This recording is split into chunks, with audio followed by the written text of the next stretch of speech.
तर नमस्कार मंडळी, आज आपण पाहणार आहोत पॅकेटचे गुलाबजामुन अगदी मऊ आणि लुसलुशीत कसे बनवायचे। त्यासाठी लागणारे साहित्य आहे 250 ग्रॅम गुलाबजामुनचे पॅकेट, 1 वाटी तूप, 1 वाटी कोमट दूध, अर्धा ग्लास पाणी, 500 ग्रॅम साखर आणि 4 ते 5 वेलदोडे।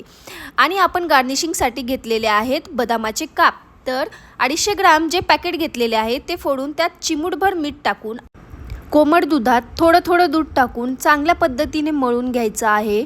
आणि मळल्यानंतर तेच आपण बॅटर जे आहे ते आपण 15 मिनिट रेस्ट करण्यासाठी ठेवणार आहोत।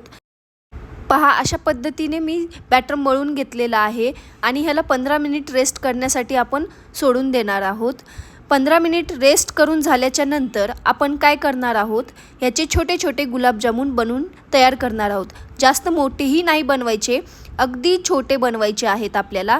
आणि हे बघा, अशा पद्धतीने बनवून झालेले आहेत। आणि आता आपण मंद आचेवर याला तळून घेणार आहोत। मंद आचेवर तळून झाल्यानंतर आपण जो पाक बनवलेला आहे त्या पाकामध्ये गरम गुलाबजामुन आपण सोडणार आहोत। जास्त गरमही नाही सोडायचे, 1-2-3 मिनिट रेस्ट करू द्यायचा आणि नंतर आपण पाकामध्ये ते गुलाबजामुन सोडून द्यायचे। सोडल्यानंतर 1-2-3 तासानंतर आपले गुलाबजामुन तयार आहेत। व्हिडिओ आवडला असेल तर लाईक, शेअर, सबस्क्राईब नक्की करा आणि बेल आयकॉन क्लिक करायला विसरू नका।